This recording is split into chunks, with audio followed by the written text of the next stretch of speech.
Hello, everyone, and welcome to Rich Sports Talk. The NFL continues to go full throttle this offseason. Another blockbuster trade in the NFL, and it is another doozy. Carson Wentz is coming home to the NFC East. Carson Wentz traded from Indianapolis to the Washington Commanders. We've been hearing rumors that Wentz could be moved. Darius Leonard, gotta love this tweet 25 minutes ago. Here we go again, about to be 5 years with the Colts and 5 different QBs. And for those of you just joining us, those quarterbacks, 2016 Andrew Luck, 2017 Scott Tolzien, 2018 Andrew Luck, 2019 Jacoby Brissett, 2020 Philip Rivers, and 2021 Carson Wentz. And a reminder, the Colts don't exactly have a first-round pick, so I am going to be fascinated to see.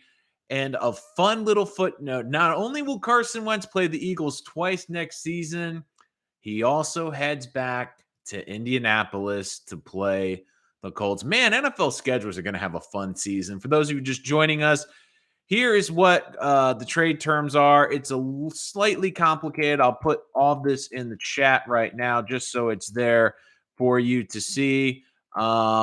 Here's what the Colts are going to receive. I'm going to get you all the details in the chat. Hold on one second, guys. I'm just making sure I get all this out of there because just basically putting in what Schefter's tweet was. Of course, all the emojis are there, so gotta love that. So here's the deal. Colts get a 2022 third-round pick, but like the Colts deal with the Eagles, the third-round pick becomes a second if Wentz plays 70% of the plays. A 2022 second-round pick for the Commanders. Actually, it's not all there. So basically, the Colts get the 2022 third-round pick. It becomes a third-round pick in 2023 that becomes a second. So next year's 2023 draft, if Carson plays 70% of the plays, and a 2022 second-round pick. So this year, Colts get the Washington second and third round pick, but also the Commanders get Carson Wentz and a the 2022 second round pick from the Colts. So basically the Colts, long story short, Colts and Washington swap their second round picks in this year's draft. The Colts get an additional third-round pick in this year's draft. They also get a third-round pick in next year's draft, which could be a second-round pick, but let's assume Wentz plays 70% of the snaps.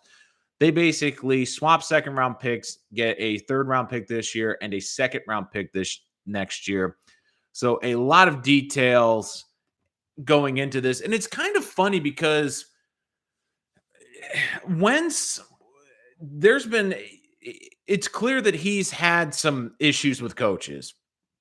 And there's so much to get into this, but from Washington, from the outside perspective, for Washington, I think this is a great move because they didn't have to give up a first-round pick. And this really is a decent consolation prize because for all the problems that Wentz had, think about the season he had last year, 27 touchdowns, 7 interceptions. And the Colts, they do have a great offensive line. They did have a great running game, but they had average skill positions on the outside, and he was able to do that. And with Washington, when they struck out on the two big fish, which were Aaron Rodgers and Russell Wilson, they quickly pivoted and were able to get a quarterback because this market's going to get crazy. I really do believe that Jimmy Garoppolo is going to get either a late first-round pick or a 2 and more with the way this quarterback market's going. Mitchell Trubisky has been rumored to be going to Indianapolis.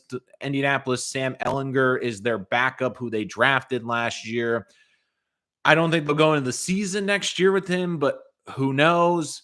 I also wonder if, like I said, Trubisky, does he go to Indianapolis? There's also been reports that the Colts are deeply into Jimmy Garoppolo, which I don't think would be a bad idea too. And now that they've gotten a couple of ammo picks from this trade, maybe they feel they have enough to go and get Garoppolo. Washington also paying the full $28 million due to Wentz this year. That includes $5 million roster bonus. They're taking the full contract. That was another big sticking point, was the contract. Probably why Carson wasn't going to get a first-round pick in return. But he is back in the NFC East. I want to know what Giant, Cowboy, and Eagles fans feel about that. But Wentz is a funny quarterback when we really look at his career, because after his second season, we were thinking this could be what Justin Herbert currently is. Like, we thought that this was a guy projecting and going forward as someone that was going to be one of the elite quarterbacks in this league. But of course, we all know what happened. The ACL injury came back, didn't work in Philadelphia, goes to Indianapolis this year, plays pretty well, 27 touchdowns, 7 picks. But then last game of the season to get into the playoffs, all the Colts have to do is beat the Jacksonville Jaguars. And man, we knew that there was going to be repercussions after that loss, but didn't think at the time we thought Carson Wentz would be gone. But there's a lot of risk here for the Commanders. I'll get to the positives in a minute, but the risk now with the Commanders is, how is Carson Wentz going to get along with Ron Rivera, this coaching staff? And also, how's he going to do with a defensive coach? Because Carson has had an unbelievable advantage. He's had probably 2 of the better offensive coaches, specifically working with quarterbacks in the NFL, and both Doug Peterson, who, of course, we know got fired from Philadelphia after everything, and Frank Reich. And a lot of people thought, well, it's going to be great with Frank Reich because this is the guy that really worked with Carson, and it's clear that he likes Carson, respects him, because Colts wouldn't have traded a good amount of picks to get Carson Wentz. And this could be a great partnership. And even after the loss the end of the season, you're like, it still looks good. I mean, it looks like they have a quarterback. And now you look at the Colts basically moving on from Carson Wentz, and it's kind of a bit of a red flag for me, where the head coach in the organization that drafted you and basically moved on from the head coach. They fired Pearson before the trade because you didn't get along with Pearson, then still decides to move you. And let's be honest, that Eagles organization was smitten with Carson Wentz. To then go to Indianapolis, who had gone through years of Jacoby Brissett, Andrew Luck retiring, and Philip Rivers, and those guys were decent quarterbacks, but they obviously had their ceiling, to getting Carson Wentz, hopefully healthy, in his prime, 29 years old, puts him in a position to go to the playoffs, and doesn't happen, but still played well enough, looked like he was going in the right direction, to now being moved again. And this is my concern for Washington. And don't worry, I'll get to the positives in a minute. But if I'm Washington, I understand that they had to make this move, but I'm nervous because not only have I not seen Carson Wentz without an offensive head coach, but also 2 guys that are well respected in the NFL for how they get along with players and being players' coaches. And it didn't work out with either of them. I mean, you hear players in Indianapolis rave about how much they love Frank Reich, how great of a coach Frank Reich is. And look, Indianapolis is desperate for a quarterback. I mean, you look at their roster, they could win a Super Bowl with that roster, with their defense, with their offensive line, with their defensive and offensive line play, if they had a great quarterback. And they are basically moving on. I do think they have a plan, because I don't think they would just do this. I do think that now Jimmy Garoppolo becomes a good option for them. I would not be shocked if they trade like a second and a 4 to try to just get Jimmy Garoppolo in there. But it is kind of amazing where you look at not only the organization that drafted him, but the two coaches that were there that helped him become an MVP candidate have basically one's lost their job because of Carson Wentz, and the other one said good riddance after one season. But here's the positives for Washington. They now arguably have at least the second best quarterback in that division after Dak Prescott. And what's really been holding Washington back is their quarterback. They have a great defensive line. They have a great pass rush. They have a defense that can be really great and has great building blocks and is very young. They have a good enough offensive line to win. Now, Brandon Sheriff is going to be something to keep an eye on how they handle that this offseason. But even if they lose him, they still have a decent enough offensive line. They have some really young, exciting offensive pieces with Gibson, with Terry McLaurin. I would say that they have more explosive pieces, especially on the outside, than Indianapolis. Now, the running game, Jonathan Taylor obviously will be a bit of a downgrade, but I mean, Washington still got a very good run game. So you're not going to take a big loss if you're Carson Wentz on that regard. But this was a good move for Washington. And for me, this really isn't a huge risk. Personally, if I was Washington, I would have rather had Jimmy Garoppolo. And the other thing I also wonder which came into play was Mitch Trubisky. Now, for both these teams, because Mitch Trubisky was on a podcast with Schefter the other day and was dropping subtle hints that he was looking at the Giants. And I do believe the Giants are kind of the front runner for Trubisky. I know a lot of Giant fans did not like to hear that, but this is where I believe the Giants are thinking right now, which is Trubisky helps them in two very important regards. Number one, I don't feel the Giants, even though I like Malik Willis a lot, I don't think the Giants are as high on him or they value him more than what Daniel Jones would at least give them. So they're going into the season trying to see if they can make Daniel Jones work. Now, two things that Trubisky brings to the table that could help with Daniel Jones. And I'm just going off on this little giant tangent. Don't worry, I'll bring it back to the NFC East and to Washington in a moment.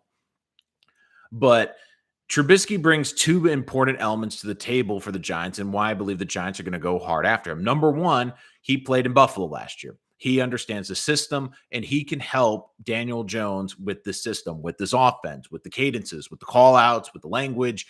That's going to be a big help because Daniel Jones is now going to be learning his third offense basically in his fourth season. So having a quarterback in the room that understands this offense, that understands the complexities of it, the nuances, will be beneficial to have.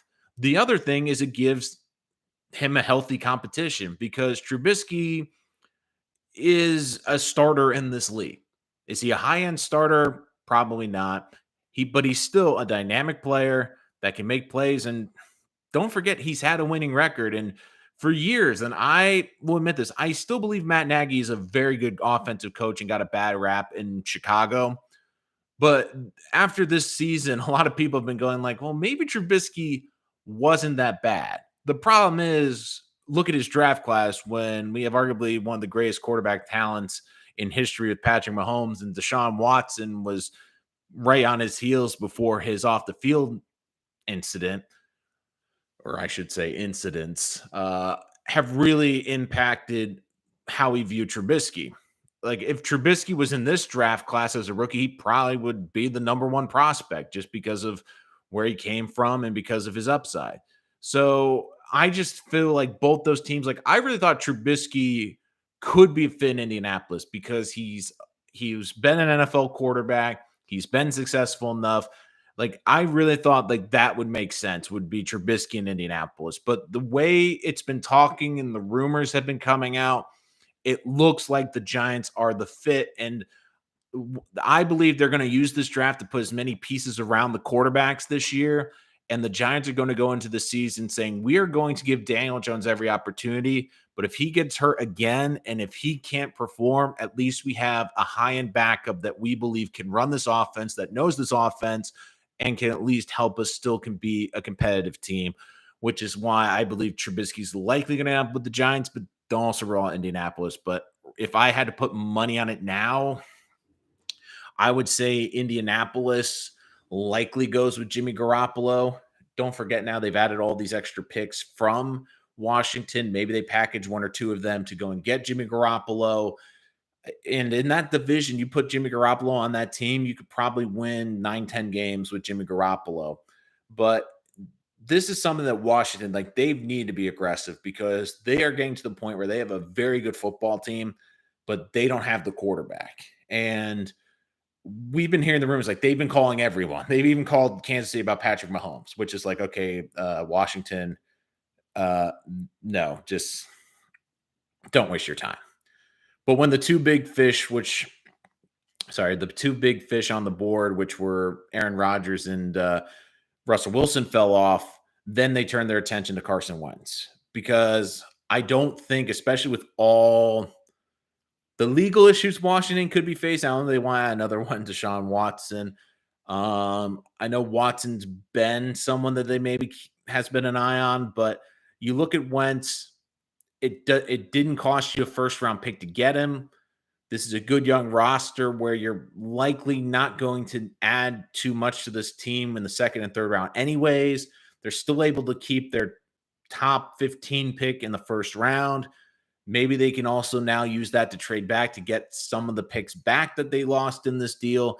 So overall, I mean, the upside is you got a very good starting quarterback that at least gives you the second best quarterback in this division. And if Wentz can stay healthy and do what he did similarly last year, like if he goes out and throws 25 touchdowns and 10 picks, and I mean, it's 27-7 last year, but I'll be a little bit, I'll say like a little bit lower than last year. I mean, you would feel Washington in this division still wins 9 games and is in the hunt for a wild card in the NFC because Wentz to me is a better quarterback than Jalen Hurts. Wentz is a better quarterback than Daniel Jones. And I mean, you look at Dallas. Dallas has been having to cut some pieces. Now you hear they might be cutting DeMarcus Lawrence because of his cap situation. They've already moved on from Amari Cooper because of his cap situation. And look, Dak at the moment is a better quarterback, but they keep losing big pieces in Dallas.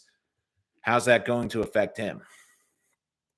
So, but another huge news day in the NFL. Like, I'm just now expecting the Jimmy Garoppolo news to drop either later today or tomorrow, just the way this cycle's been going. And it's funny because the timing is very important because what happens on Monday? It's the start of NFL free agency. And I believe a lot of these organizations want to put themselves in a position where they have their quarterback answer solved. And it's also telling me, and it's kind of funny because I said this a couple episodes ago when I was talking about the NFL draft. And if you love NFL draft content, make sure you hit the subscribe button so you don't miss anything. But I laughed because I said it's funny because at the end of the season, we had that conversation where everyone's like, oh, there's not going to be a quarterback in the top 15. Now, all of a sudden, after the combine, everyone's saying, oh, Desmond Ridder is in the conversation. Pickett's in the conversation as a first round pick. Even Howell's in the conversation. Oh, Malik Willis, top 10. And it is kind of funny where you look at all these teams and the moves that they've made, and you kind of scratch your head a little bit, the quarterback position. And it's telling you that the scouts, they don't love the quarterbacks in this year's draft. Like, think about Washington. Washington was desperate to get a big-time quarterback, and I get it. But when they didn't get the big-time quarterback, I was thinking, they're like 11. Wouldn't be horrible to go into the top 5 to get Malik Willis. Gives them 4 years of flexibility, gets them a young quarterback in this draft, probably the best quarterback in this draft. Washington's like, nah, we're going to go get Carson Wentz. Okay. Then you have Seattle. Seattle gets the 9th pick from Denver. And yesterday when they made that trade, my thought was, well, okay, maybe they're putting themselves in range to go and draft a quarterback. Maybe get Malik Willis there. But then they also had Drew Lock in that deal. And then you hear more. It's like, well, Seattle doesn't really love the quarterbacks, and they're going to just try to get through the year with Drew Lock and maybe Geno Smith. And how much do I believe of that? I don't know. I also heard someone say, oh, they might be on Deshaun Watson, which I think is insane. Like, you're going to trade Russell Wilson and then try to get Deshaun Watson. It doesn't make any sense to me. And then you just look around this league right now, and all of a sudden, a lot of these teams that had quarterback questions, now they at least have the answer. Broncos have their answer. Packers have their answer. Washington now has their answer. And I am fascinated to see what other quarterback dominoes are going to fall because there's a lot. Jameis Winston coming back from the ACL. What team might take a shot on him? Obviously, we've talked Jimmy Garoppolo. Where could he go? Mitch Trubisky, a free agent. Where could he go? Is there a quarterback on a roster that a team tries to trade for that we're not really talking about? And you know it's going to happen, but what team and what are they going to give up to the Packers for Jordan Love? Because Packers just made it clear Aaron ain't going anywhere. So they're moving on for Jordan Love. But what team's going to give up a draft pick? And if Jordan Love gets a pretty good haul for someone that the Packers have seen personally now for over 2 years, and they didn't think he was good enough to move on. I mean, if Jordan Love gets a decent haul, that really tells you something about this quarterback class, where a team's going to take a shot on Jordan Love before they take a shot on a rookie quarterback. So I do think that's something to also keep an eye on. I mean, does Heineke from Washington, does any team maybe try to roll the dice with him? I said if the Eagles are another fascinating NFC East team. If the Eagles pull off a trade for Deshaun Watson and Watson gets everything cleared out, all of a sudden, does Philadelphia trade a boatload of picks? But then they're saying they're going, well, we have Jalen Hurts who can start in the NFL. We have Gardner Minshew who's proven he can start in the NFL. Do they also make the Deshaun Watson trade because not only does it improve their quarterback position, gives them a better quarterback than Carson Wentz in Washington, but on top of that, they also have two pieces that they go, hey, I know you're not really sold on a quarterback, but Seattle, do you want Gardner Minshew, or Jalen Hurts, or Indianapolis? If you somehow don't get Garoppolo, hey, we have two quarterbacks. It's almost like take your pick. Do you want Gardner Minshew? Do you want Jalen Hurts? So there's a lot of moving pieces. Guys, as always, chat is open. Would love to hear from you as always. Like, what are your thoughts on this trade? Is this a good trade for Washington? Is this a bad trade for Washington? If you're a Giant, Eagle, or Cowboy fan, are you worried about this trade? Do you think are you worried about Washington now? Giant Opinion Sports, Wentz trade again. LOL. Yeah, and then next year, will he get traded again at this point? Wentz is the only QB that I know who got worse mechanically later in his career. Also have to play him twice a year.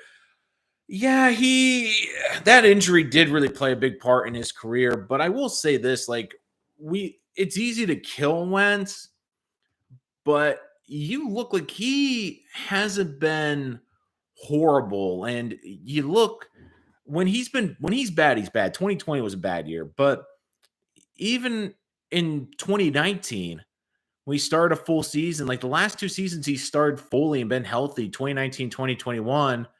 You know what they both were? 27 touchdowns and 7 picks apiece each. And like even in Indianapolis, I know they didn't have him do as much because they had the great running game, but 3,500 yards, 27 touchdowns, 7 picks. Like you're Washington with their run game and their defense. If you can get 15, 16 games on Wentz, like let's say he has to miss a game or two, if Wentz gives you 25 touchdowns and 10 picks, I just feel like they're going to love that because you look at their quarterback position the last couple of years. I mean, this was a team that was going to go in with Ryan Fitzpatrick last year as their starting quarterback. I mean, you look at Heineke from last year, 7-8, 20 touchdowns, 15 picks. I mean, turn the ball over a lot more frequently than Carson Wentz. And Wentz, like even as a starter, I mean, he's had some lean years, but he's still got winning records, still 62 completion percentage, 140 touchdowns to 57 picks. I mean, that's one thing about Carson Wentz is he's very good at not turning the football over, not throwing interceptions. He holds on to the football. And for Washington, they probably look at this situation going, we're getting a guy that's a better thrower, does not turn the football over. And with their defense and with how good you think their defense can be, You just want a quarterback that can make some plays, and I do think Wentz is not the same quarterback he was when he was in that second year with Philadelphia, but he's probably one of the more fascinating quarterbacks in the game because like if he's right and on his game and he's playing at his peak, he could be a top 10 quarterback. But we never see that. We never get that consistency. Like one week you'll see him go out there and it's like, oh wow, this kid looks like he could maybe be an MVP in the league. And the next week he comes out, you're like, oh. Giant Opinion Sports, he's always had top 5 to 10 offensive line. Let's see how we can do with an average O line. Washington, like, they're not a great offensive line, but they're good enough. They're still a good offensive line. It's not like he's going to a bad offensive line. And it's going to be interesting in Washington, too, because now does Washington's draft priorities change? Because the interesting thing about the picks from Washington this year is they're mostly giving up picks next year. They're mostly giving up a 3rd round pick next year, a potential 2 next year, depending on how much Wentz plays.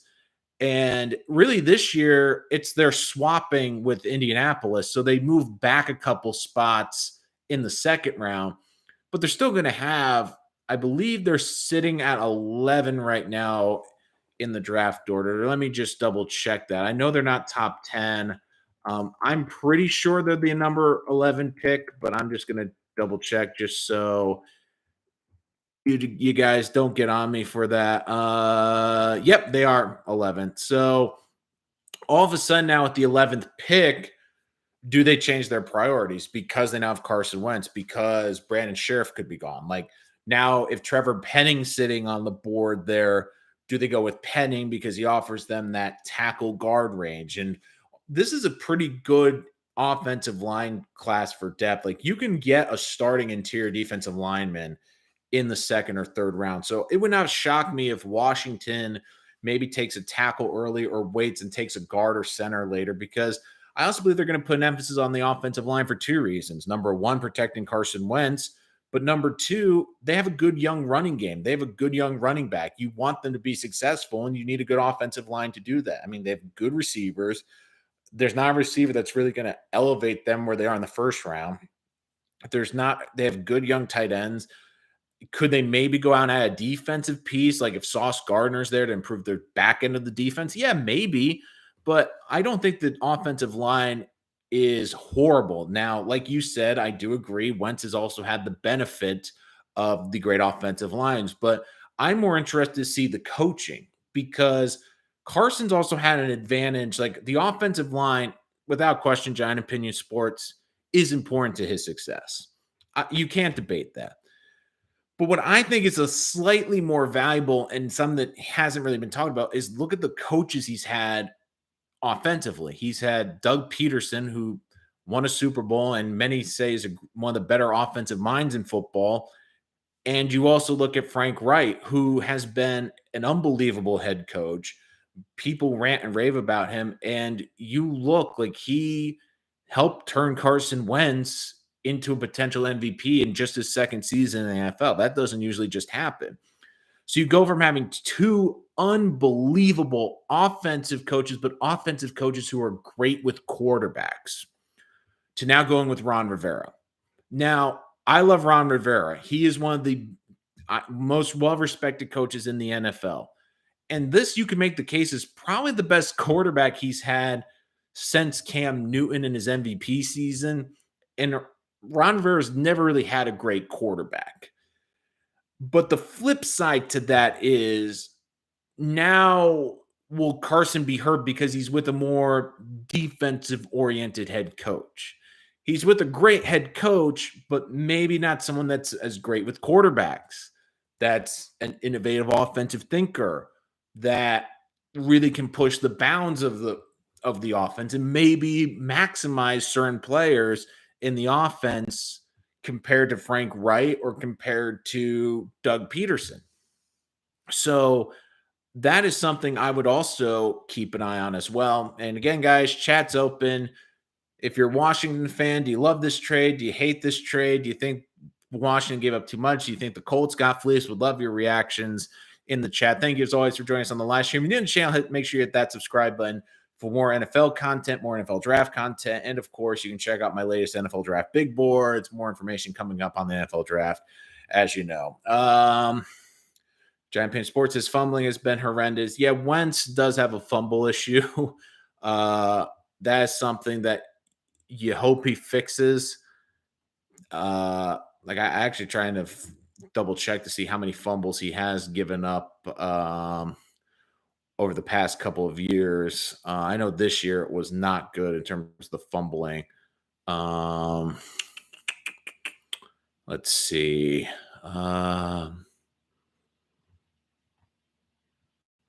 Yeah, 8 fumbles this last year. So the fumble issue is definitely something with the turnovers that has to be worrisome. And I said this at the beginning of the episode. This is a tricky situation for Washington because they wanted the big fish. They wanted the big time quarterback, but they didn't get that.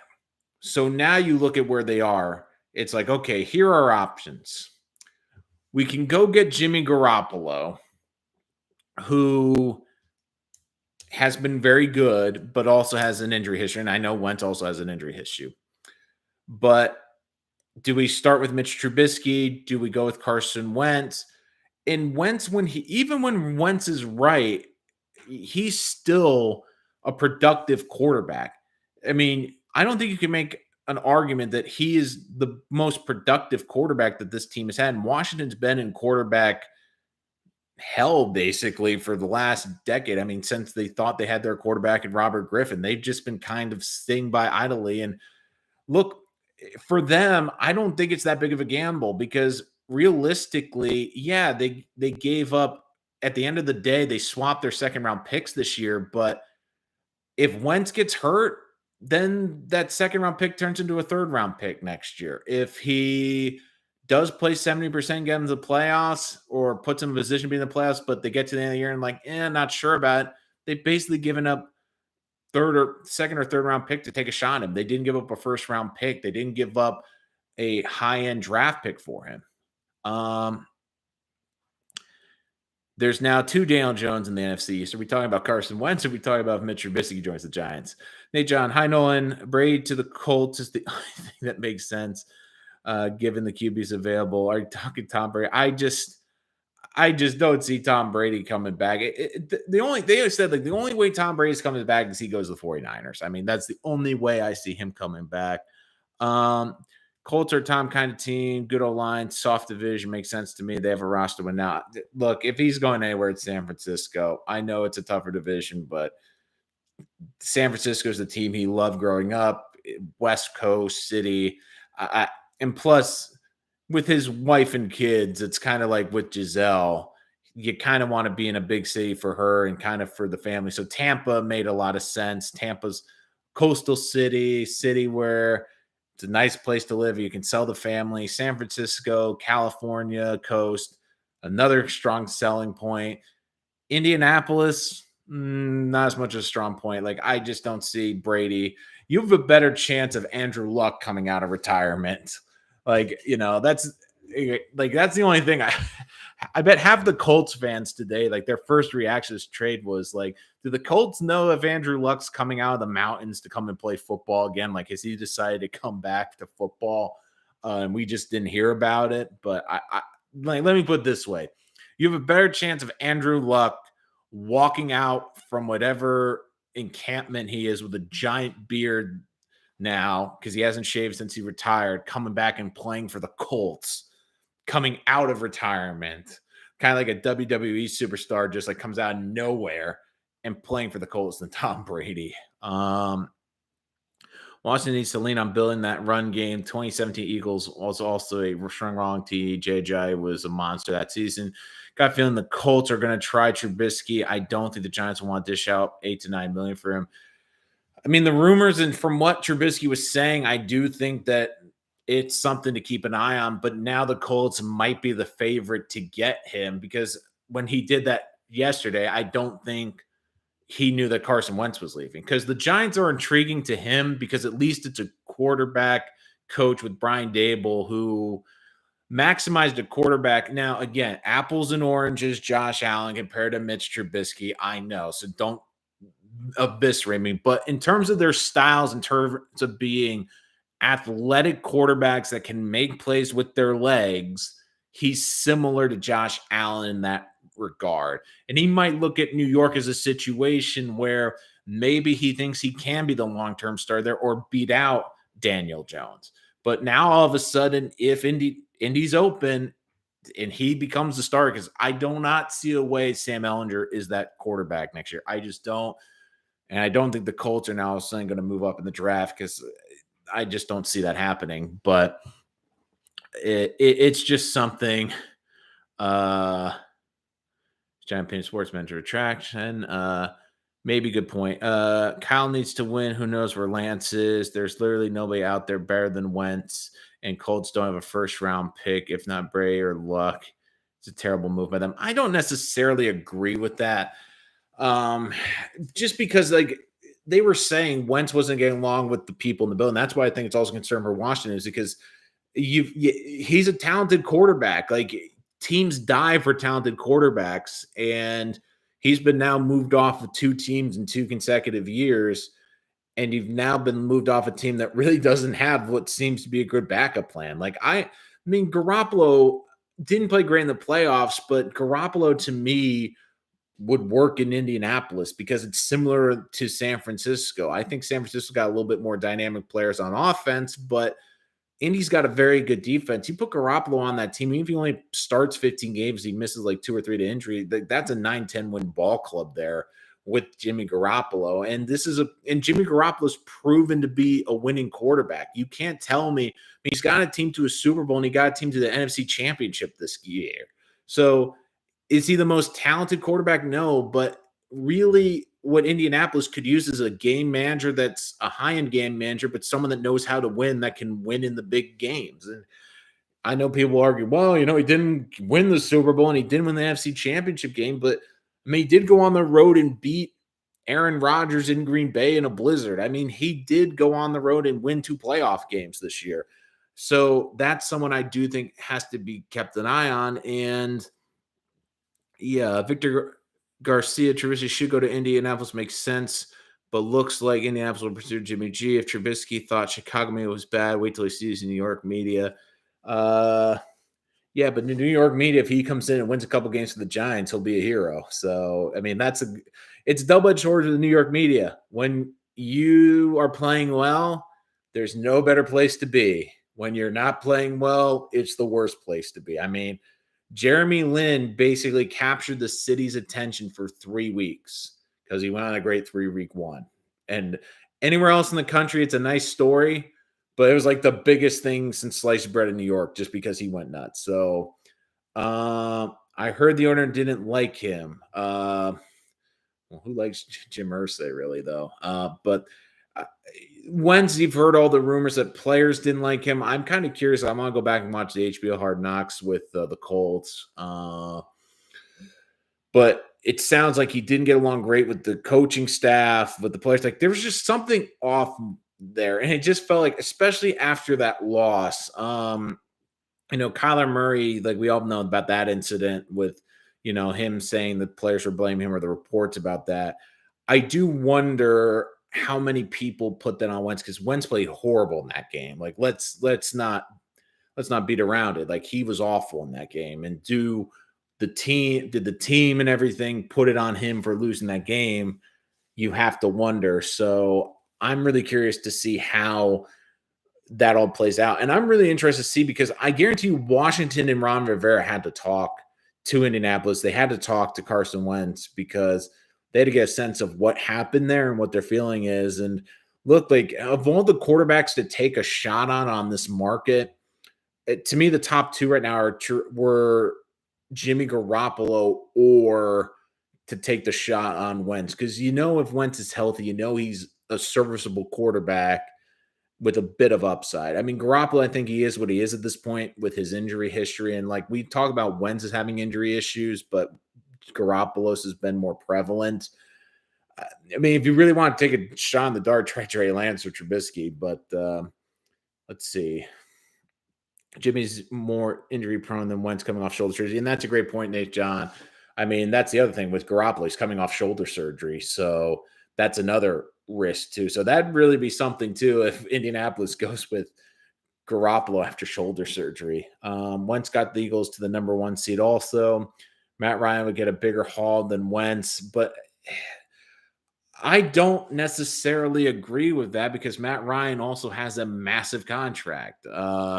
So he's in a situation too where he has a massive contract. But here's the other thing, and this is what I was saying in the live stream I was doing right before this news broke about the Jets and Jamal Adams trade, and I kept saying all the Hall of Fame big moves we've seen in the NFL have usually had a good backup plan because Favre, you had Rodgers, you had Young behind Montana. That's the one thing I didn't get about Seattle. Is like, who the heck's the backup plan right now? Because they don't have a go-to guy. They don't have that in Atlanta. If Atlanta drafted a quarterback last year, you'd be like, okay. But you look at the contract right now, just looking ahead at 2022. Yeah, Matt Ryan, like he has a potential out after next year of 40 million caps money, but his cap hit this year is $48 million. 48 million. Next year, 2023, even if you get the out, it's 40 million in dead money. So it's a 48 and a $43 million cap hit. Teams are not going to give you a premium package when they have to pay almost $50 million for a good quarterback. I mean, Matt Ryan is a very good quarterback, but he's not a higher $40 million cap hit. If Falcons draft Willis, I'll weep for their fans. I don't necessarily think so. My thought with Atlanta is like, look, Matt Ryan, like, makes sense for a lot of teams, but the problem is his contract. If he renegotiates his contract, maybe, or if he goes to a new team and they redo the contract, maybe. But right now, his contract's terrible, and teams are not going to want to take that up there. And the other thing with the Falcons is you also have to keep this in mind with the Falcons this year. If it was any other year, I'd say move on from Matt Ryan, but Falcons haven't been in the playoffs in a while. I don't think you've noticed. And what's happening in their division? Tampa doesn't have a quarterback, and they lost Tom Brady. The Saints lost their head coach, a Hall of Fame coach. They don't really have a starting quarterback. Maybe it's, their gadget quarterback guy or kid they drafted last year doesn't look great. Oh, and then Carolina.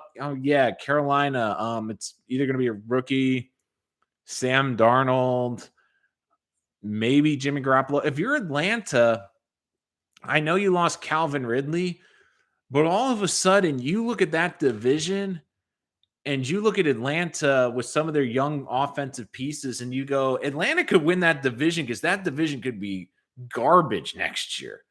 I mean, you look at their own division, even if Carolina drafts a quarterback, I don't think they'll make a big trade. I think they're going to try, but at this point, I don't know who they're going to get. But wait a minute, who has a better quarterback in that division? The Falcons could look at it and go, well, Matt Ryan's the best quarterback in 6 of those games, so we have a good shot to take 5 of 6 in our own division. And then if we win 4 games the rest of the way, we'd be under 500. We could win 9 games and still win that division. So I don't see the Falcons moving on. My thought process is next year, Atlanta could look at the draft class, which I think will be better, and make the move and decide, okay, now we're moving on from Matt Ryan.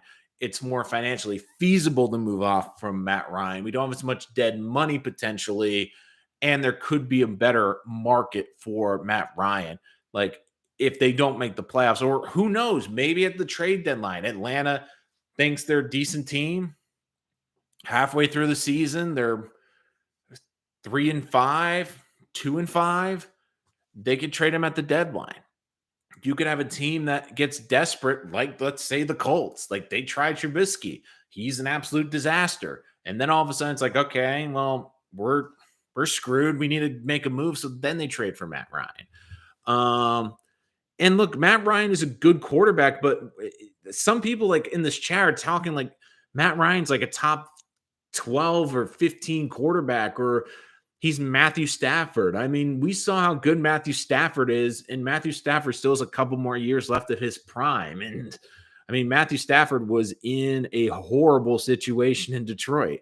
So, like, look, Matt Ryan is a top half of the NFL quarterback, but it's a stretch to say he's more than probably in the top 15 right now, and he's getting paid like one of the top 3 or 4 contracts in the NFL. So you're going to take a good B plus quarter. Let's say what it is. He's a B plus quarterback that's getting paid A plus money. Uh, doesn't really add up. So Colts have the cap room, and Falcons could be looking to reset with a quarterback in the draft. But the other thing too is look at this draft. Like I've said it before earlier in this thing, every action of all these teams that were in the market for a quarterback tells me they hate this draft.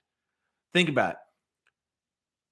Seattle is moving on from Russell Wilson.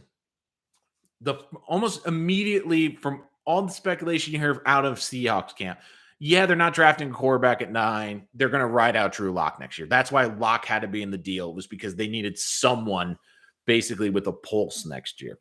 Washington's sitting there at 11. They've been on the phone constantly around the league. They could easily have moved up if they wanted to get a quarterback. That's why they made the move for Carson Wentz. Everywhere you hear a team that could be in the market for a quarterback, you know what you're not usually hearing? They're looking at the rookies, or they're looking at the quarterbacks in this draft. So, like, everyone just saying, well, Atlanta will just take a quarterback this year. Well, first of all, if they trade him, I'm not sure how much of the dead cap is already assessed to them, but a lot of these trades, a lot of these dead cap money is still going to be assessed to them. So you're going to trade Matt Ryan, still assume like, let's say $25, $30 million of dead cap space, and have a rookie quarterback. And like I said, Atlanta hasn't been to the playoffs in a couple of years. And you look at their division right now, which is an absolute tire fire between coaches leaving, a coach on the hot seat in Carolina. The best quarterback in football has retired from Tampa Bay. New Orleans doesn't know what they're doing at the quarterback position. They're in cap hell. I mean, you hear the Panthers yesterday, they're already looking to listen to offers for Christian McCaffrey, which I believe they're trying to get draft picks to go and get a quarterback. And Matt Rule is apparently on the hot seat after 2 years. I mean, their division is a mess, And right now, the most stable franchise and the one that's not creating the most noise this entire offseason in the South is the Atlanta Falcons. I just don't see it. Like, if they're going to make a move to move on from Ryan, it's next year. It's not this year. I'll say this: 49ers could easily make a Matt Ryan, Jimmy G trade with the Falcons if they truly want to win now. They got Trey Lance. They moved up in the draft to trade Trey Lance. If they made that move, they basically tell you, oh, we think Trey Lance is a scrub. But look, they played him a couple of times last year. They seem like, I mean, the 49ers gave up multiple picks to go up all the way to 3 to get Trey Lance. If they, and you hear immediately that they're looking to move on from Jimmy Garoppolo. I mean, think about that. If they were a team that didn't believe in Trey Lance, would you hear all these rumors, and would you hear basically everyone, including Jimmy Garoppolo, telling you that the 49ers looking to trade him? I mean, think about this. He got them to a Super Bowl in the last 4 years. And oh, by the way, to the NFC Championship game last year. And they're still looking to trade him. What team in the NFL would be like, hey, we had a quarterback that took us to a Super Bowl and NFC Championship game, but we're looking to trade him? Like, that's crazy. So I just don't see that happening. Like, they must believe in Trey Lance, because if they didn't believe it, why would these Jimmy Garoppolo about trade come out? It would be different if it's like, wow, the 49ers are really not moving off Jimmy Garoppolo, or they're looking in the market. You haven't heard any rumors about them in the market. The only thing you've heard is Tom Brady, and that would be different just because it's Tom Brady.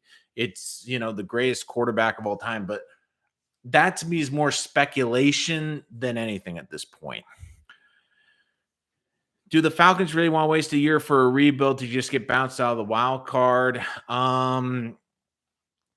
I mean, it would help them become a more attractive place in free agency. And and again, KD, it comes down to, do they like the quarterbacks in this class? If they believe Malik Willis is a franchise quarterback and they get a great offer for Matt Ryan, then sure, do it. But if you don't believe that there is a franchise quarterback in this draft, you don't move on from Matt Ryan. If anything, you draft someone in the second or third round, you have them sit behind Matt Ryan. If you think they're the answer, great. You move on next year. You don't do it this year unless you are completely out of it at the trade deadline and a team gives you an offer you can't refuse. But at this moment, I do not see them in the market for a quarterback, and I just don't see them loving the quarterback market. Like, that's the other thing, too. If Atlanta was really looking to move Matt Ryan, you would have heard about it. I mean, even with Russell Wilson, you still heard the trickling and the rumors, and it's like, I didn't believe it, but there is still smoke there. There's been a lot of smoke around Jimmy Garoppolo. There was smoke around Carson Wentz like within 2 weeks after the season. You haven't heard anything from Atlanta. You have not heard anything.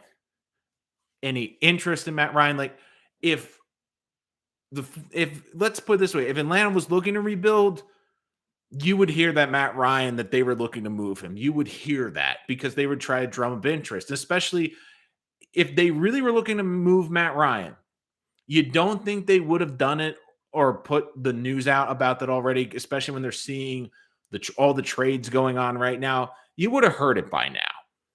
I believe that their plan is to either ride out the contract with Matt Ryan and try to develop a guy behind him and take a guy like in the second or third round in this draft, or draft the guy in the first round next year to sit behind Ryan for a year, because then after that year, he's basically off the books. You have someone sit and learn behind Matt Ryan, and then you can move on. Or next year, you can trade him at the end of the season. I just do not see that happening at all right now, because if they really wanted to trade him, you would have heard about it by now.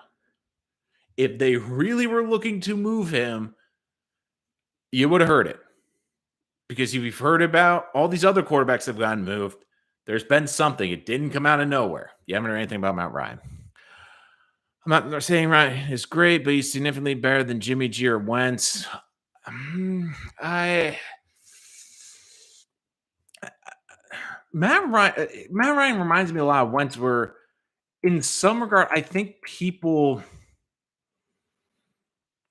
we give him a lot more credit than they deserve. I mean, Matt Ryan's been a very good quarterback, but he's only been in the Pro Bowl twice. I mean, 4 times.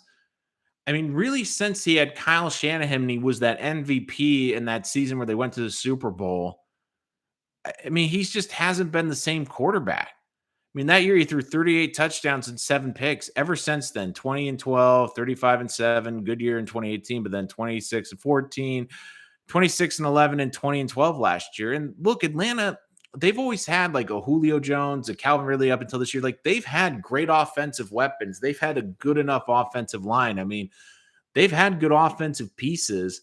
And he is what he is. He's a slight 120 to 102, 65% completion. I mean, look, Matt Ryan's a very good quarterback. He will have had a very successful NFL career, and at the end of the day, I think Atlanta will be happy with the first round investment that they made in him. But he's only been in MVP conversation once. He's only been a All-Pro once, and that was the MVP year. Then Shanahan left, and he hasn't been the same.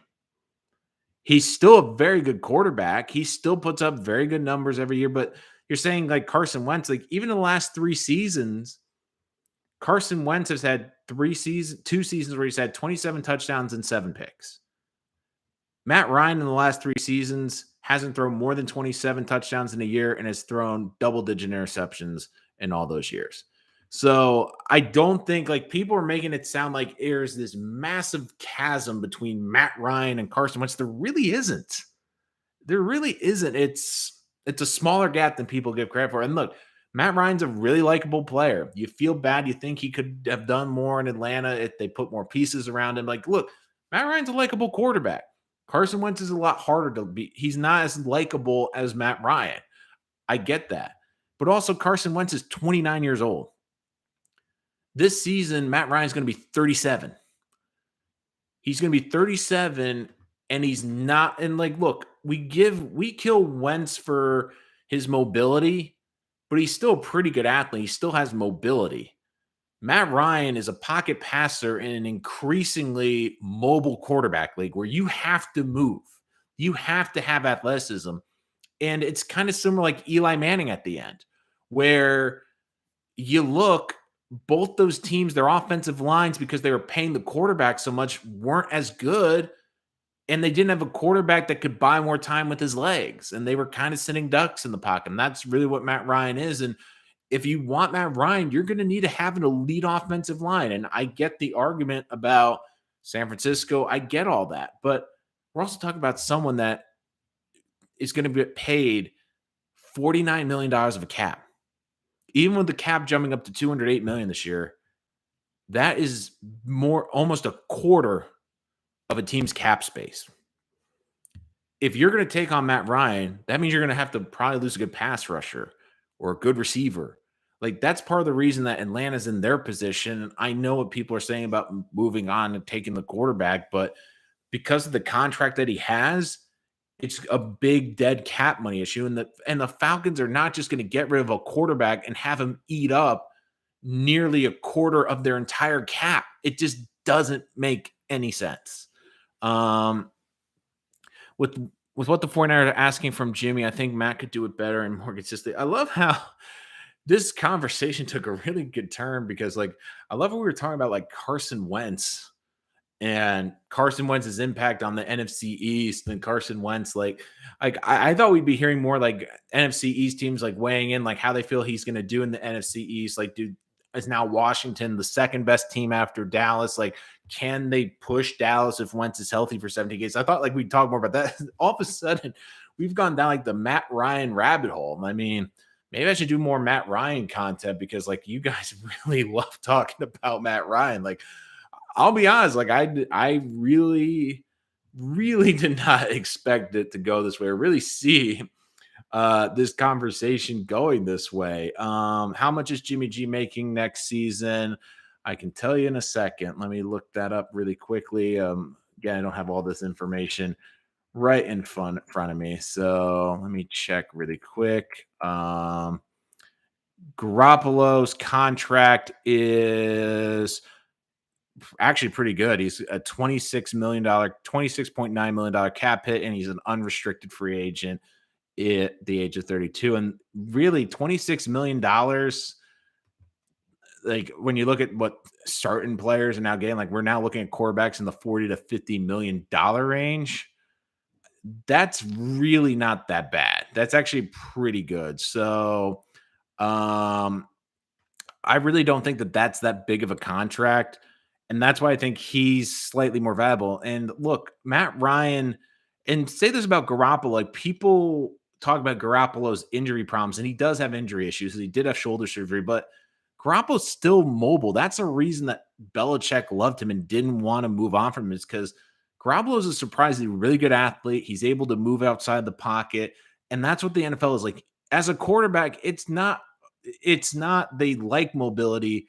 It's pretty much a requirement now that you have to have some mobility to buy time in the pocket. And Matt Ryan is kind of the last true pocket passer. And you've seen it since that MVP season as the league has evolved, become faster. Offensive lines have not been as good as we've seen pass rushes get more intense. We've seen better athletes on the defensive side of the ball. Mobility is a necessity now to be a quarterback in the NFL. And we saw with Eli at the end, and you're seeing it with Matt Ryan. Their statues back there. Yeah, they're still going to put up good stats. Yeah, they can still be successful quarterbacks, but they are highly limited in what they can do. In Giant Opinion Sports, Matt Ryan reminds me of Eli Manning. That's my point. Like, he has the same kind of mobility.